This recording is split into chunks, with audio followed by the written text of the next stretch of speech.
안녕하세요. 형사법을 가르치는 김효범입니다. 자, 오늘은 한번 재산범죄에 관해 가지고 사례 문제를 풀어볼게요. 자, 일단 발문을 보겠습니다.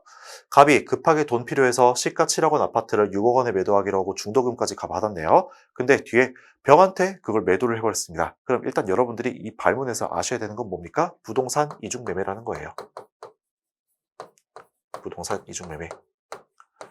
그러면 부동산 이중매매에서 일단 매도인은요, 무슨 범죄가 문제가 되나요? 배임죄가 문제가 됩니다.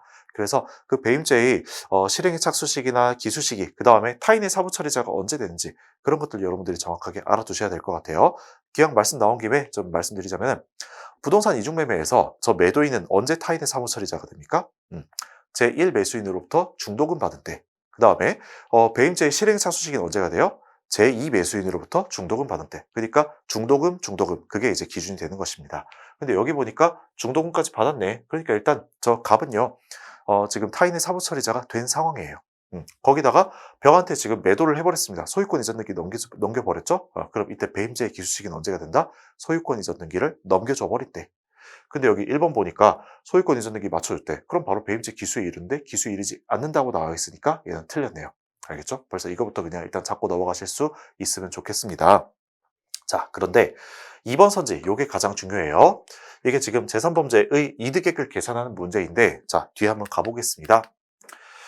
자, 이득액 계산한 문제를 여러분들이 왜 아셔야 되냐면은 이것 때문에 그래요. 특정 경제범죄, 가중처벌 등에 관한 법률, 줄여서 특경가법이라는 게 있거든요.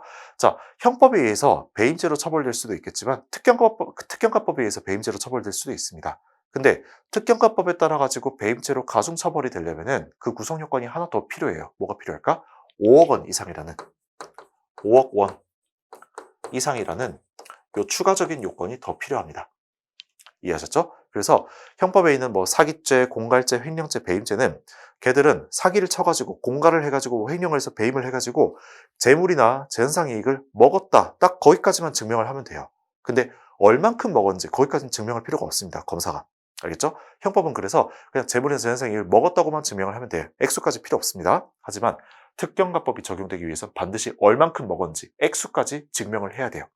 알겠죠? 네, 그리고 하나 더. 5억 원 이상입니다. 5억 원 초과 아니에요. 5억 원 이상이기 때문에 5억 원까지 다 포함하는 그런 개념입니다. 알아두시고요. 자, 그렇다면 이제 이게 지금 5억 원까지 먹은 건지 그걸 이제 봐야 되거든요. 자, 이걸 계산을 할 때는 먼저 발문에서 가장 중요한 건 뭐냐면 이거예요. 시가. 시가. 요게 가장 중요합니다. 선생님, 지금 아파트에 시가가 나와 있고 그 아파트를 실제로 판 돈 6억 원이 나와 있잖아요. 그럼 시가가 중요한가요? 실제로 판 돈이 중요한가요? 시가가 중요해요. 시가. 알겠죠? 실제로 판 돈 이건 전혀 신경 안 쓰셔도 됩니다. 알겠죠? 항상 시가를 기준으로 한다. 아시겠죠? 자, 그러면 지금 한번 생각해 보세요. 갑이 저 부동산 이중 매매를 해가지고 얻은 돈은 얼마겠어요? 원래라면 저 부동산 시가 7억 원이겠죠. 7억 원이 이득이 돼요, 원래. 이해됐습니까? 네, 근데 원래라는 말은 뭐냐면은 지금 이 아파트 부동산이 이렇게 있어요. 이게 저기 뭐 다른 사람의 근저당권이나 가압류 같은 이런 지저분한 게 안 걸려 있는 깨끗한 부동산일 때 그때만 시가가 이득액이 돼요. 맞죠? 시가 7억짜리 부동산을 팔았으니까 그럼 이제 난 7억 원 얻은 거잖아. 그러니까 7억 원이 이득액이 되는 거 그건 당연합니다. 근데 문제는요. 여기 2번 선지처럼 지금 이렇게 부동산이 아까처럼 깨끗한 게 아니라 여기에 뭔가 들어온 것들이 덕지덕지 붙어 있는 경우가 있어요. 어떤 게 있지? 여기 보니까 위 아파트에 근저당권자 A에 근저당권이 하나 붙어 있습니다. A에 근저당. 그 다음 또 뭐가 붙어 있나요? B에 가압류도 붙어 있네요. 그러니까 이거는 지금 깨끗한 부동산이 아니었어. 뭔가 들어온 것들이 덕지덕지 붙어 있는 그런 부동산이었어요. 자, 그럼 이럴 때에도 과연 이득액을 가지고 시가 7억 원이라고 볼 것인가? 그건 아니라고 봅니다. 왜? 왜냐면은 이 부동산이 아까 시가가 7억 원이었잖아요. 만약에 7억 원짜리를 깨끗한 부동산을 팔면은 뭐 내가 이제 7억 원을 얻으니까 그게 이득액이 되겠지. 근데 여기 이렇게 들어온 것들이 붙어 있잖아요. 그러면은 7억 원을 팔아봤자 어차피 여기 붙어 있는 것들은 A랑 B가 먼저 가져간 다음 그 남은 것만 내가 먹을 수 있게 됩니다. 이해되셨어요? 다시 그게 이제 근저당권이나 가압류에 무서운 거예요. 이게 만약 7억 원짜리를 만약 팔잖아. 그럼 그중에서 어차피 이 근저당권에 관한 거, 가압류에 관한 거 이거는 저 갑이란 사람한테 떨어지는 게 아니에요. 이 사람 A, B한테 떨어지는 거지. 그럼 여기 있는 돈은요. 어차피 저걸 팔아봤자 갑이 못 먹습니다. 그래서 시가 7억 원에서 이런 들어온 것들을 다 빼야 돼요. 그게 이득액이 됩니다. 알겠죠? 만약에 이런 것들이 없고 깨끗한 부동산이었으면 그냥 7억 원이 이득액이 되겠지. 하지만 여기 들어온 것들이 붙어 있잖아. 그럼 7억에서 이거 다 빼면은 그게 이득액이 돼요. 간단하죠?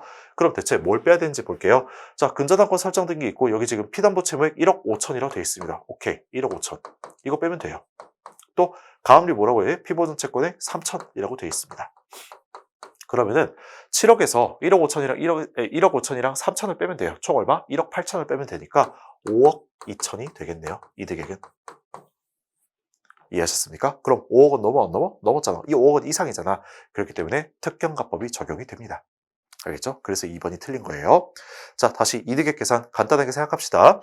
7억 원짜리 부동산 팔았어. 근데 이게 지금 깨끗한 부동산이야. 그럼 당연히 7억 원이 이득액이 되겠죠. 시가니까. 근데 만약에 여기에 들어온 것들이 이미 덕지덕지 붙어 있었어요. 그럼 이것들은 내가 7억 원 팔아봐야 어차피 나한테 떨어지는 돈이 아니라 A랑 B한테 흘러가게 됩니다. 그러니까 7억 원에서 이것들을 다 빼야 나한테 떨어지는 이득액이 나오는 거예요. 그럼 이제 5억 2천이 되겠지. 이해하셨죠? 네, 그래서 5억은 넘으니까 가중처벌 됩니다. 다음 3번. 을은 정에 대한 관계에서 타인의 사부 처리하는 자의 지위에 있지 아니하므로 갑의 법행에 적극 가담했다 하더라도 배임죄 공동정범 죄책을 지지 않습니까? 아니요. 당연히 을은요. 이제 을이 이런 사람이잖아요. 을이 이제 제2 매수인이었었습니다. 자, 그 다음에 아까 제1 매수인이 제가 발문을 까먹었는데 제1 매수인이 정이었었잖아요. 자, 정이 이제 제1 매수인이었었어요.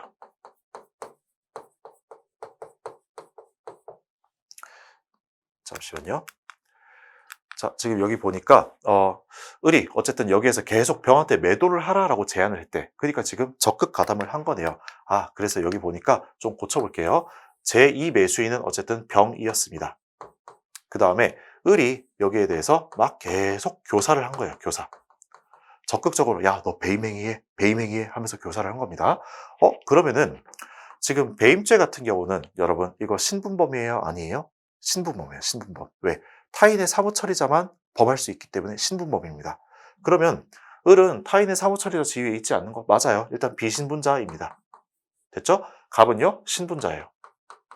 왜냐면 제1 매수인으로부터 중도금 받아 먹었으니까 타인의 사무처리자가 되거든. 그럼 비신분자가 신분자한테 가담을 했는데 형법 33조 본문이 적용이 될 겁니다.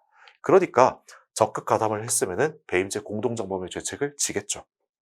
설령 저렇게 타인의 사무처리자 지위에 있지 않아가지고 비신분자여도 상관없습니다. 어차피 그게 공범과 신분 문제잖아. 비신분자가 신분자한테 가담하면은 형법 33조 본문이 적용이 돼가지고 신분범의 죄책을 지게 되고 그 다음에 신분범의 과형을 받게 되죠. 이건 진정신분범이니까. 네, 그래서 배임죄 공동정범 죄책을 지게 된다. 거기다 이제 하나 더 키워드 이거죠. 적극 가담이라는 키워드가 나왔습니다. 단순히 을이 만약에 갑의 배임 행위를 알았기만 했다? 단순히 알기만 했다? 그것만으로는 배임죄 공범이 안 돼요. 어떻게 해야 돼? 적극 가담해야 공범이 성립할 수가 있다. 선생님, 근데 이거 교사인데요. 이거는 교사를 했으면 교사범이 될 것이고, 이제 여기에서는 기능적 행위 지배를 했겠죠. 그러니까 이제 배임죄 공동정범이 될 겁니다. 자, 이해되시죠? 이거는 핵이 태양에 불과해요. 키워드는 적극 가담입니다. 자, 그 다음에 이제 4번 넘어가 볼게요. 만약 병이 갑과 정 사이의 매매 계약 사실을 모른 채 아파트를 매수했다. 그러면 사법경찰관 작성의 병에 대한 진술조서는 특신 상태에서 작성됐다는 점이 검사에 의해서 증명되면 갑에 대해서 유죄의 증거로 사용할 수 있다. 자, 한번 볼게요. 지금 병이 모른 채 이걸 매수를 했대. 그러면 병은요, 갑이랑 공범관계에 있어요? 공범관계에 있지 않아요? 공범이 아니라는 겁니다. 몰랐으니까. 아, 그럼 이제 병은 공범이 아니겠구나. 공범이 아니라는 거는 그냥 곧 참고인, 제3자라는 거거든요. 제3자고 그 다음에 수사 과정에선 참고인이고 나중에 공판 단계에서 가면 이 사람이 뭐가 돼요? 증인이 됩니다. 맞죠? 그래서 얘네가 다 같은 말이에요. 제3자고 참고인이고 증인이고 그리고 얘네는 공범이 아니고 이렇게 보시면 되겠어요. 그러면 사법경찰관 작성의 병에 대한 진술조서는 결국 참고인 진술조서일 거 아니에요. 그렇기 때문에 형소법 몇 조가 적용이 됩니까? 형소법 312조 사항이 적용이 돼요. 요거는 어떻게 돼? 툭 치면 툭 나오듯이 적, 실, 특, 반이 됩니다. 근데 여기 보니까 실질적 진정 성립이 없네요. 왜? 지금 앞에 발문에서 보니까 병이 사망을 했거든. 네. 그럼 병이 사망했으면은 아직 실질적 진정 성립 인정 안 했잖아. 그럼 그렇다고 해서 바로 이거 증거대로 난리나요? 아니죠. 이때는 314조를 갖다 대서 고쳐야 될 겁니다. 됐죠? 314조의 요건 어떻게 돼요? 자, 진술불능 사유하고 요걸 가지고 아마 여러분들이 필요성이라고 외우셨을 겁니다. 그래서 진술이 진짜 불능한 사유가 있어야 되고 또 특신 상태가 있어야 됩니다. 아시겠죠? 그럼 자, 원진술자 병이 진술이 불능한 사유가 있습니까? 있잖아요. 왜? 사망했다고 하잖아요. 그렇기 때문에 314조에서 진술불능 사유는 충족이 됩니다. 그럼 뭐만 더 충족되면 돼? 특신 상태까지 충족이 되면 돼요. 그래서 검사가 특신 상태를 증명을 하면은 유죄 인정 증거로 쓸 수가 있다. 맞죠? 그래서 4번이 정답입니다. 하나만 더 나아가 볼게요. 지금 특신 상태 증명을 하려잖아. 그럼 이 증명은요. 엄격한 증명입니까? 아니면 자유로운 증명입니까?